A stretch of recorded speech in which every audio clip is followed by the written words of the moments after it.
परमेश्वर आज बड़े बड़े कार्य करेगा, मेरा विश्वास है। जितने लोग इस मीटिंग को देखने वाले हैं और सुनने वाले, मेरा विश्वास है परमेश्वर उनकी पूरी लाइफ को आज चेंज कर देगा। मेरा विश्वास है आज जो परमेश्वर हमारी अगुवाई करने वाला है, वो अगुवाई हमारे जीवनों को एक बड़े स्तर पर लेके जाएगी, हमको पवित्रताई में बढ़ने में मदद करेगी। मेरा विश्वास है परमेश्वर में गुप्त पापों से आजाद करेगा, क्योंकि वो पवित्र परमेश्वर। उसने कहा मैं तुम्हारा पवित्र करने वाला यहोवा। मेरा विश्वास है पवित्र आत्मा आज बड़े कार्य करने वाला है। मेरा विश्वास है आज बहुत कुछ होने वाला जो हमने कभी एक्सेप्ट नहीं किया, आज हमारे जीवनों में परमेश्वर कर दे।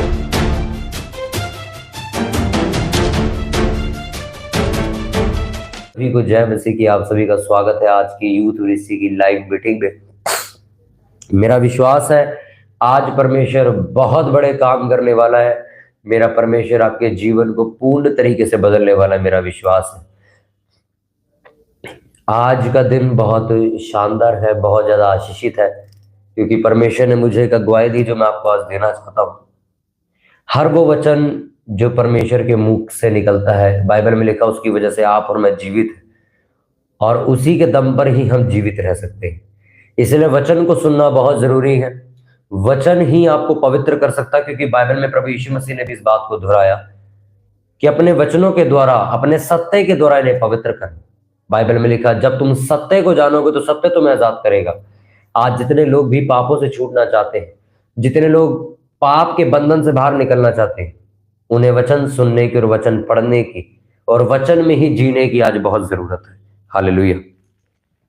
तो मेरा विश्वास है जब आप वचन को सुनते हैं तो वचन आपके जीवन को आशीषित कर देता है। Hallelujah, hallelujah. मेरा विश्वास है जितने भी मसीही लोग, जितने भी विश्वासी, जितने भी लीडर, जितने भी पास्टर्स आज मीटिंग को सुन रहे हैं, परमेश्वर बड़े काम उनके जीवन में करने वाला है। हालेलुया। आइए हम एक वचन को निकालेंगे। उत्पत्ति की पुस्तक उसका 26, उसका 34 हम पढ़ेंगे। बाइबल की पहली किताब उत्पत्ति, उसका 26वां अध्याय और उसका 34 वचन मैं पढ़ूंगा, और आप सभी लोग इस वचन को सुनेंगे। सभी लोग निकाल लेंगे। Thank you Lord Jesus. धन्यवाद पवित्र पवित्र प्रभु यीशु मसीह। Thank you Holy Spirit. धन्यवाद पवित्र पवित्र। Thank you Jesus. लेम्ब्रो महासा खलाबा। अपनी बाइबल को अपने साथ रख के बैठा करें। अगर आपने बाइबल है तो बाइबल में निकाले उत्पत्ति, उसका 26, उसका 34वां वचन हम सभी लोग पढ़ेंगे। मेरा विश्वास है अगर आज आपने इस वचन की गहराई को समझ लिया, अगर आज आपने इस वचन को समझ लिया, इस वचन की क्या अहमियत है और इसकी वजह से क्या हुआ और कैसे और आज भी लोगों के साथ ये बीत रहा है, तो मेरा विश्वास है आप आज उस बड़े छुटकारे को ले लोगे जिस छुटकारे के लिए आप चुने गए। आमीन। उत्पत्ति 26, उसका 34।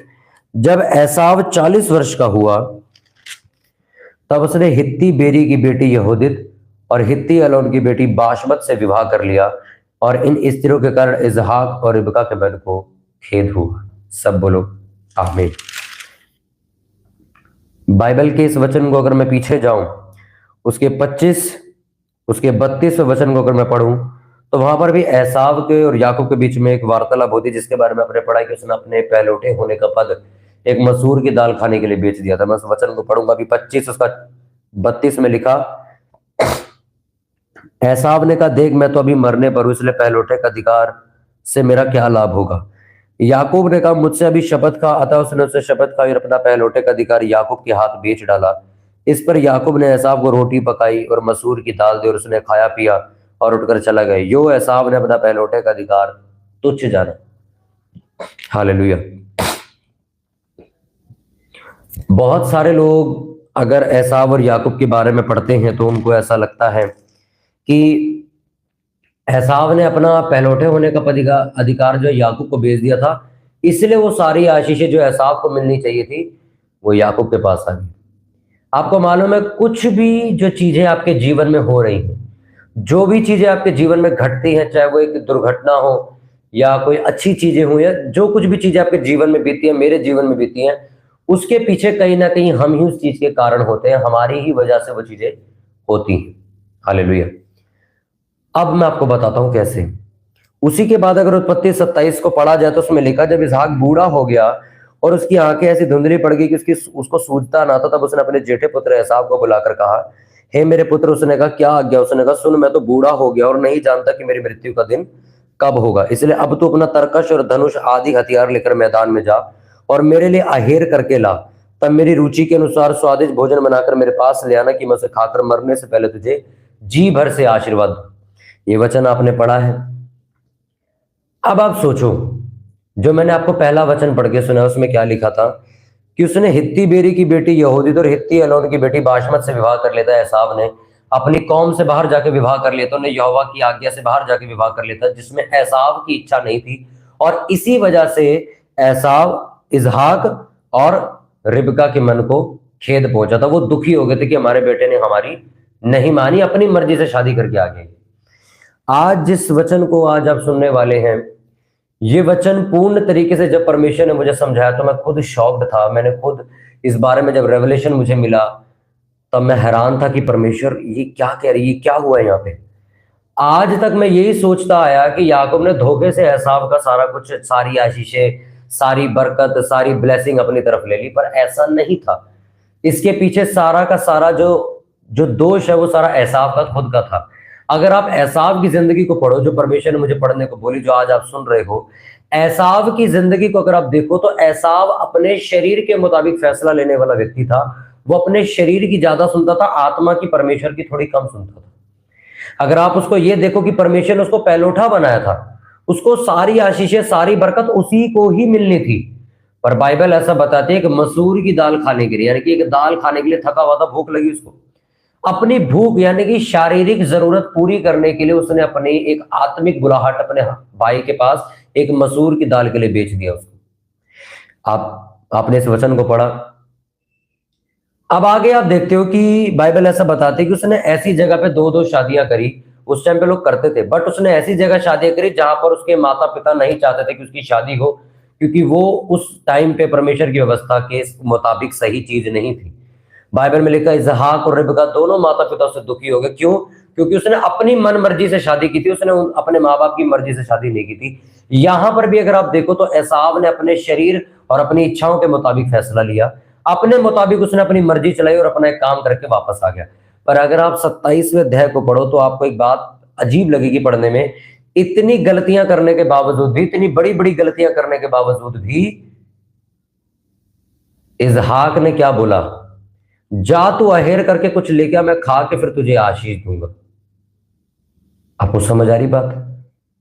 उस पिता ने, उस बाप ने जिसका वो बेटा, उसको मालूम है कि इसने मेरी मर्जी से शादी नहीं करी, मेरे मुताबिक चलता नहीं है, इसने पहलौठे होने का अधिकार अपने छोटे भाई को बेच दे एक मसूर की दाल खाने के लिए।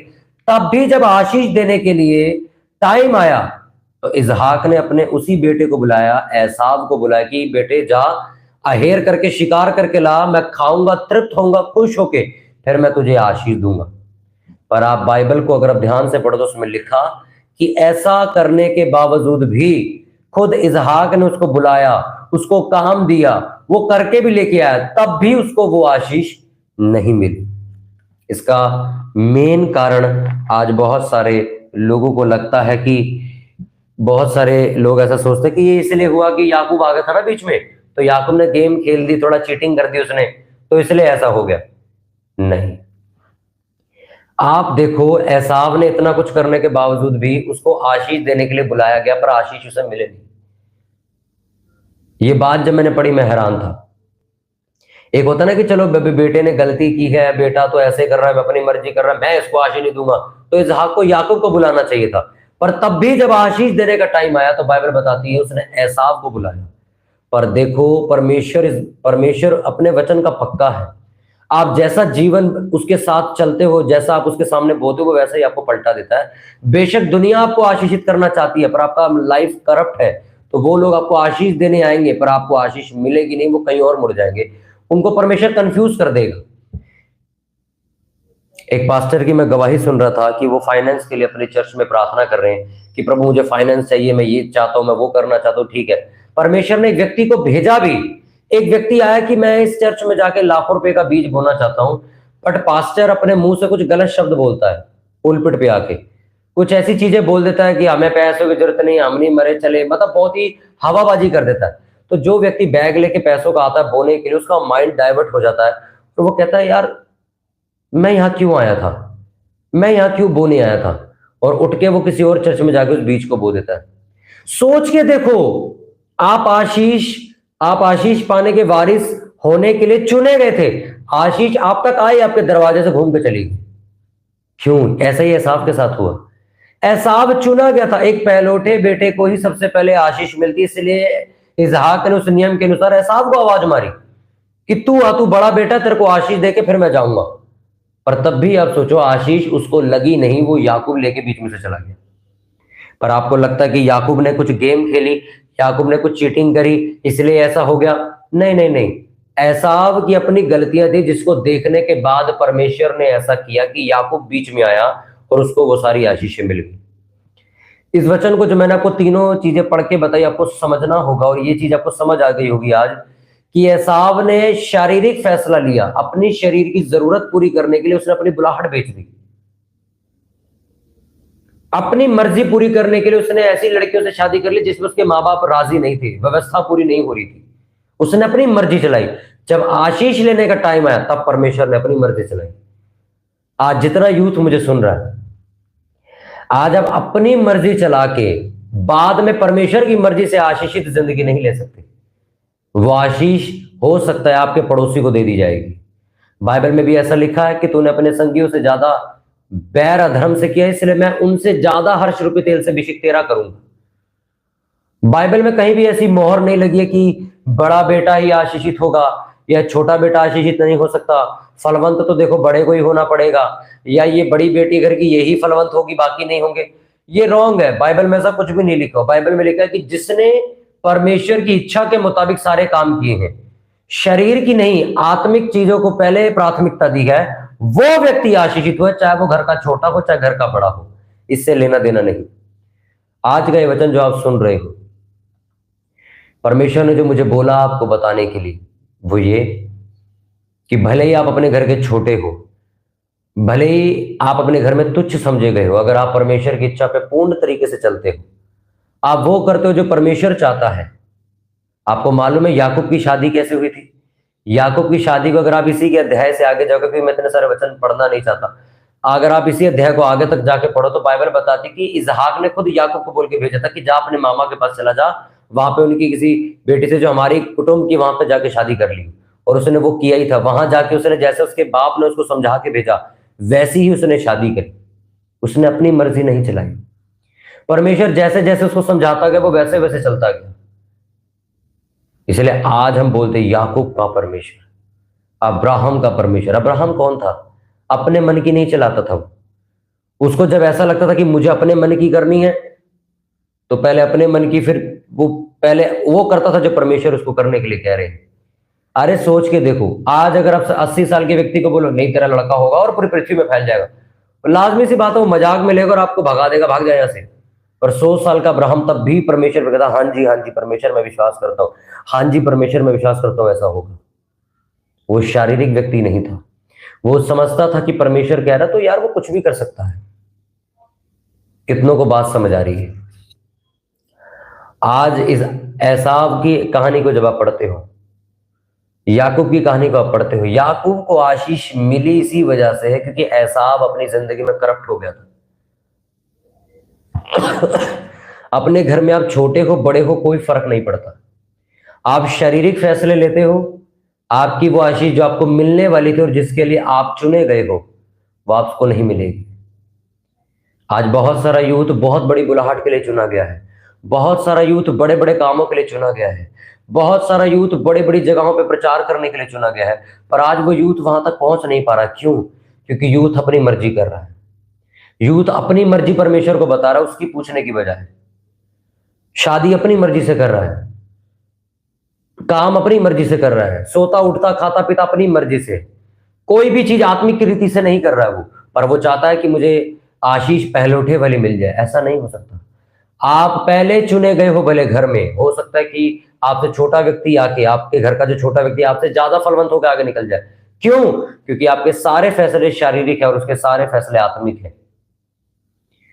मैंने ऐसे घर देखे जहां पर जो बच्चे बड़े हैं उन्होंने शारीरिक फैसले लिए और वो आज तक छोटे स्तर पे है, और ऐसे मैंने लोग देखे जिनके घर में छोटे लोगों ने आत्मिक फैसले लिए और व्यवस्था के मुताबिक, वचन के मुताबिक फैसले लिए और वो ऊंचे कर दिए गए।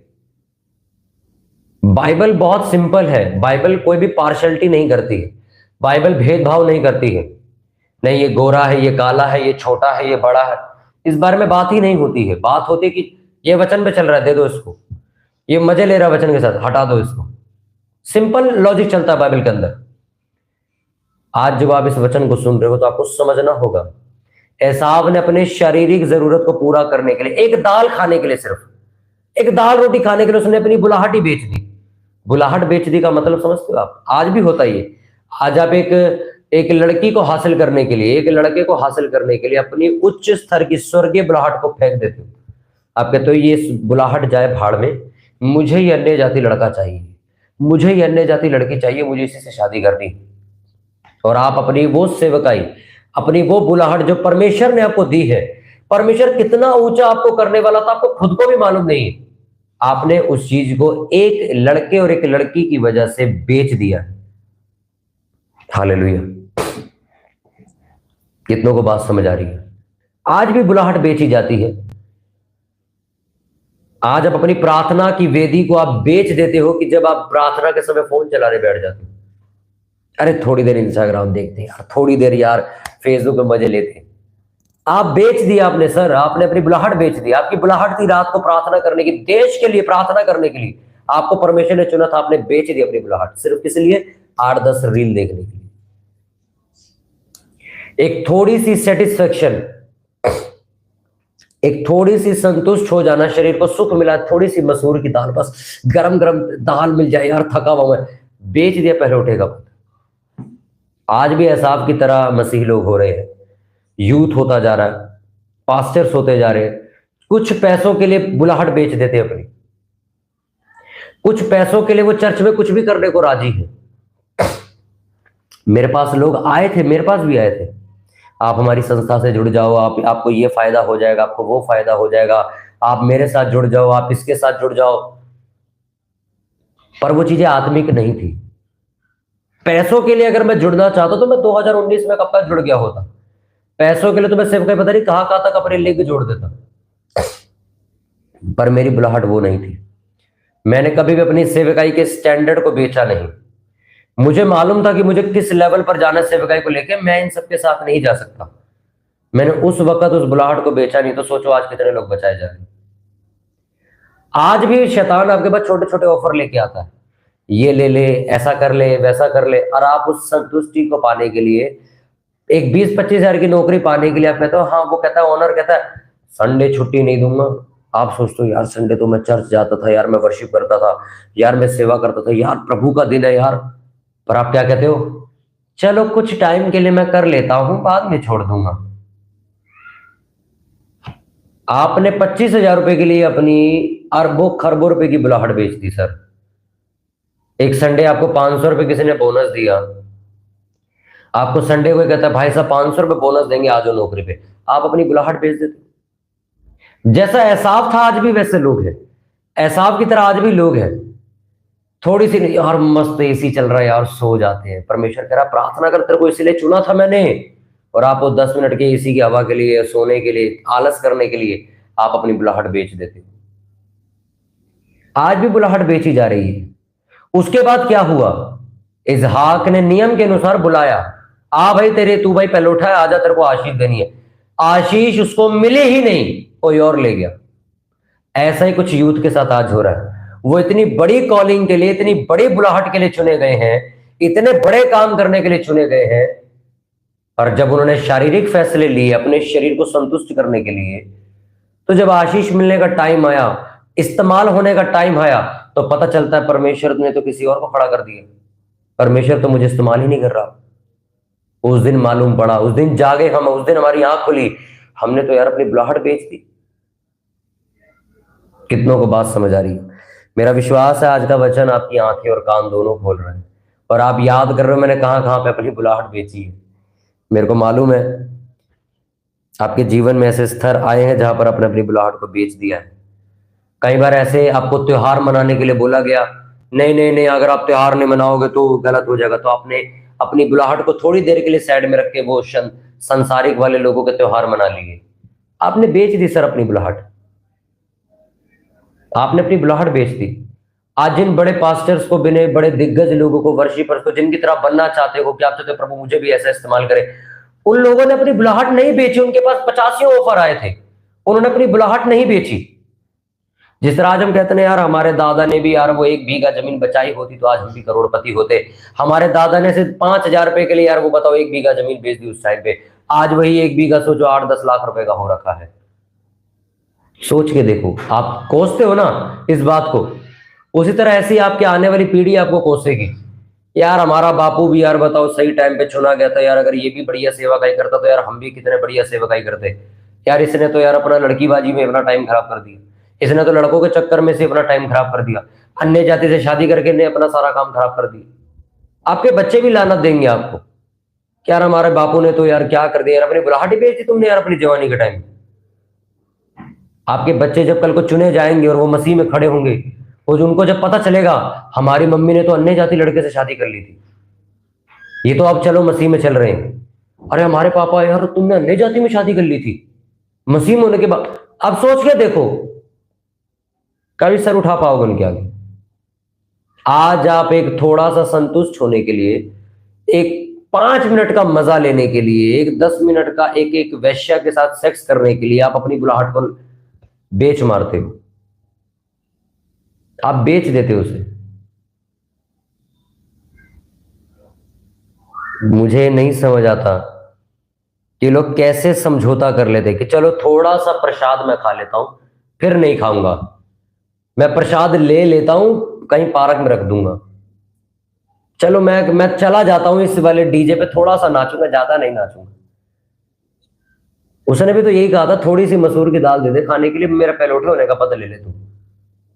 उसी तरह आज भी शैतान ऐसे ही करता, आपको एक मीठा सा लड्डू देता, वो पाप के तौर पे दे या सांसारिक फैसलों के तौर पे दे। जब आपके घर में ऐसी लड़ाई चल रही है, जब आपको बोला जाए आपको ये फैसला लेना और आपको मालूम है ये सांसारिक फैसला है, ये परमेश्वर की व्यवस्था के खिलाफ है, और आप उस मीठे लड्डू को लेने के चक्कर में आपको फैसला लेता, चलो ठीक है पापा मैं आपका साथ दूंगा, आप अपनी बुलाहट खो गए। लोग कहते बुलाहट नहीं खोती, खोती है भाई। मेरे साथ बहुत सारे लड़के लड़कियां थे, मैं आज भी जानता हूं, उनका नाम नहीं लूंगा क्योंकि हो सकता है शायद वो भी देख रहे हो। मेरे साथ वो जब चले थे तो उन्होंने अन्य जाति में शादी कर ली थी। आज वो कहाँ है मेरे को भी नहीं मालूम। और वो लोग सेवा करते थे, आपको मालूम, सेवा करते थे वो लोग। उन्होंने सिर्फ लड़का देखा पागल हो गए उसके पीछे, लड़की देखी पागल हो गए उसके पीछे, चले गए, सेवा छोड़ दी। आज किसी लायक नहीं है, ना सेवा कर रहे हैं ना कुछ कर रहे हैं, घर पे भांडे मांज रहे होंगे वो लड़कियां, लड़के वो अपना कोई दिहाड़ी पे 10-15 हज़ार की नौकरी कर रहे होंगे बस। और क्या जीवन है, कुछ भी नहीं होगा, यही जीवन होगा उनका। परमेश्वर ने आपके लिए उच्च स्तर का जीवन रखा है। एक सेवा करने वाले लोग, आपको मालूम है कितना ऊंचा जीवन जीते, हायर लेवल का लाइफ स्टाइल जीते वो लोग। वो लाइफ स्टाइल आप गवा दे तो एक थोड़ी सी आज अपनी जवानी में समझौता करके। अरे सर आपके घर वाले आपको प्रेशराइज कर रहे हैं, अन्य जाति से शादी कर लो, मर जाओ, पर अन्य जाति से शादी मत करो। आपका एक झुकाव, आपका एक दफा ये बोल देना चलो बाद में देखेंगे, वो बाद में आने वाला समय कभी नहीं आता। फिर वो अन्य जाति व्यक्ति आपको अपने हिसाब से चलाना शुरू कर देता है। मैंने लाइव एग्जांपल दिया, आप मेरे को नसीहत नहीं दे सकते। मैंने लाइव एग्जांपल, मैं 6 साल से सेवा करूं, रोज देखता हूं। घर वालों ने प्रेशर दिया और मैंने मजबूरी में शादी कर ली। प्रभु यीशु मसीह ने क्या कहा आपको मालूम है? सारे हथियार बांध लो, आत्मिक शारीरिक नहीं, और उन गलत सलाहों का, गलत दुष्ट आत्मा को जो तुम्हारी लाइफ को करप्ट करने के लिए आएंगी, उनका सामना करने के लिए तैयार हो जाओ। तुम अड़े नहीं, तुम लड़े भी नहीं, तुमने जिद नहीं की, तुमने प्रार्थना नहीं करी, तुमने उपवास प्रार्थना नहीं की। हो सकता तुम्हारा हो सकता क्या, विश्वास मेरे सामने बदले लोग, तुम्हारा परिवार बदल जाता और ये कह देता चल ठीक है तेरी मर्जी, ठीक है मसीह लड़का लेके ढूंढ के हम मसीह लड़के से करा देंगे। सोच के देखो, तुमने कभी प्रेयर ही नहीं करी। अगर तुम उस टाइम अड़ जाते कि मुझे 3 महीने का टाइम दे दो, अरे तुम अपने परमेश्वर पे तो विश्वास करते, अरे तुम अपने लोगों पर पे तो विश्वास करते, मैं कहता हूं तुम अपनी प्रेयर पे तो विश्वास करते कि मुझे 40 दिन का टाइम दे दो, मैं उपवास प्रार्थना करूंगी, मेरे परिवार का मन बदलेगा। नहीं बदलेगा, मैं खुद अन्य जाति शादी कर लूंगी। आपने कभी चैलेंज नहीं लिया, तुम बोलते मेरा विश्वास है मेरा परमेश्वर 40 दिन में सब बदल देगा। मेरी शादी मसीह लड़के से होगी, मसीह लड़की से होगी, पर आप पहले दिन ही आपको वो रिश्ता बोलते हैं, तीसरे दिन आप चलो पापा करा दो। ये लड़े थे तुम? लड़ना पता है किसे कहते हैं? घुटनों पे लड़ना, उपवास में लड़ना, प्रार्थना में लड़ना, चैलेंज लेना, मुझे 30 दिन का टाइम दो, मैं प्रार्थना करूंगा, उसके बाद बात करते हैं। इसे कहते हैं फाइट करना। एक दिन किया आपने, अगले दिन आपने शादी कर ली। आप कह रहे हो जबरदस्ती? जबरदस्ती? अरे तुम्हें तो आज बोला, तुम कल राजी हो गए थे। मैं जानता हूं बहुत सारे लोगों को ये वचन लानत की तरह लग रहा होगा। आज परमेश्वर ने मुझे बोलने के लिए बोला, मेरा वचन नहीं है। एसाव की तरह अपनी बुलाहट बेचना बंद कर दो। ये हेजेकियेल को मालूम है परमेश्वर ने क्या कहा था? इसको वचन समझा, इसकी अगुवाई कर, इसे बोल। अगर तब भी ना माने और पाप करता रहे, तो अगर ये मरता है तो तुझे कुछ नहीं होगा। अगर तू इसको ना समझे, तेरी आंखों के सामने वो पाप कर रहा, तब भी तो कुछ ना बोले, तो अगर वो प्राण से गया तो तू भी अपने प्राण से जाएगा। आ रही समझ? नहीं आ रही? हाँ, मैं मानता हूं कि बहुत से लोग होते हैं जो नहीं सुनते, पर आपका काम उन तक वचन पहुंचा देना। मैं किसी की गर्दन नहीं पकड़ सकता, पर हाँ, मैं अपना काम जरूर करता हूं। कितने लोगों को वचन समझ आ रहा है? जितने लोग भी लाइव देख रहे हैं, मेरा विश्वास है वचन आपको आज आपको ऐसी अगुवाई मिल रही है, आपके वंश तक ये अगुवाई जाने वाली है। ये चीज आप अपने अपने जीवन में लागू करोगे, अपने बच्चों के जीवन में लागू करोगे, आने वाली वाइफ को सिखाओगे। आप बोलोगे नहीं भाई, समझौते वाला काम ही नहीं है, सख्ती से चलना है, वचन है तो वचन है। वचन में तू अगर ये कहेगा इससे मेरी रिश्तेदारी टूट जाएगी, तो टूट जाए, मेरे को फर्क नहीं पड़ता। यहोवा से रिश्तेदारी नहीं टूटनी चाहिए। लोगों से टूट जाए कोई फर्क नहीं पड़ता, इनको तो यहोवा परमेश्वर दोबारा ले आएगा। पर अगर यहोवा से रिश्तेदारी टूट गई तो कहां जाओगे? कहीं के नहीं बचोगे। मैंने अपनी जिंदगी में एक बड़ा अच्छा लेवल बनाया कि प्रभु, जैसे लोग बोलते हैं ना, जैसे बड़े बड़े लोग होते हैं, मेरे पीछे इस बंदे की सपोर्ट है, मेरे पीछे बैक है, तो बड़ा चौड़ा होके बोलते हो। मैं सच कह रहा हूं, मेरे को बड़ा अच्छा लगता है बोलने में, भाई मेरे पीछे यहोवा खड़ा है। मैं प्रेयर करूंगा ना रात को, देखे काम हो जाएगा। मेरे को बड़ा पावरफुल महसूस होता है इस बात को बोलते हुए कि भाई यार परमेश्वर, मैं सच कह रहा हूं, मैं 4 दिन में यार मेरी प्रेयर सुन लेता हूं। मेरी रिश्तेदारी दुनिया से टूट जाए, मेरे को नहीं फर्क पड़ता, मेरी उससे नहीं टूटनी चाहिए, क्योंकि सबसे ज्यादा मैं पावरफुल इसीलिए हूं क्योंकि मेरे पीछे वो खड़ा हुआ है, मेरा परमेश्वर प्रभु यीशु मसीह खड़े। अगर मैं यहां समझौता करके और उसको छोड़ दिया, यार मैं ताकतवर इंसान हुई ही नहीं, मैं इस दुनिया का सबसे बेकार और घटिया व्यक्ति बन जाऊंगा, क्योंकि परमेश्वर मेरी जिंदगी से चला गया। हालेलुया। इसलिए आज जो वचन आपको मिला है, इस पर विश्वास कीजिए। एसाव की तरह नहीं, याकूब की तरह बनिए। परमेश्वर से लीजिए, छीनिए, अपनी बुलाहट के लिए काम कीजिए, मेहनत कीजिए, प्रार्थना उपवास में जीवन जिए। बेचे मत उसको, समझौता ना करें अपने जीवन के साथ, अपनी सेवकाई के साथ समझौता ना करें, अपनी बुलाहट को बेचे नहीं। थोड़ी सी सेटिस्फेक्शन के लिए, थोड़ा सा मजे लेने के लिए आप अपना सब कुछ बेच देते हो। प्लीज आपकी, मैं सच कह रहा हूं, आप एक बड़ी सेवकाई के लिए और बड़े काम करने के लिए चुने गए हो। प्लीज इस सेवकाई को, इस बुलाहट को संभाल के रखिए, समझौता मत कीजिए यार। लेट शादी करो यार, कोई दिक्कत नहीं, पर अच्छे व्यक्ति से करो, कोई जल्दबाजी नहीं पड़ी यहां पे। हालेलुया। पर अपनी बुलाहट कभी भी एक मसूर की दाल के लिए मत बेचा करो। समझौते करना बंद कर दो आत्मिक जीवन में। एसाव ने जितने समझौते किए, बाद में उसको पटाखा लगा अच्छे से, कि जब आशीष मिलने वाली का टाइम आया तो कोई और लेके चला गया। इसलिए ये समय है आपका तैयारी करने का, जिस चीज के लिए परमेश्वर ने आपको चुना है। और मेरा विश्वास है ये वचन आपकी लाइफ को बदलेगा। आज की मीटिंग बहुत से लोगों की लाइफ चेंज करने वाली, मेरा विश्वास है। और मेरा विश्वास है आपकी गवाहियां मेरे पास आने वाली हैं। आप कमेंट्स में अपनी गवाही भेज सकते हैं, व्हाट्सएप के थ्रू गवाही भेज सकते हैं, वीडियो बना के आप गवाही भेज सकते हैं। मेरा विश्वास है ये वचन आपके जीवन को बदलने वाला है। हालेलुया।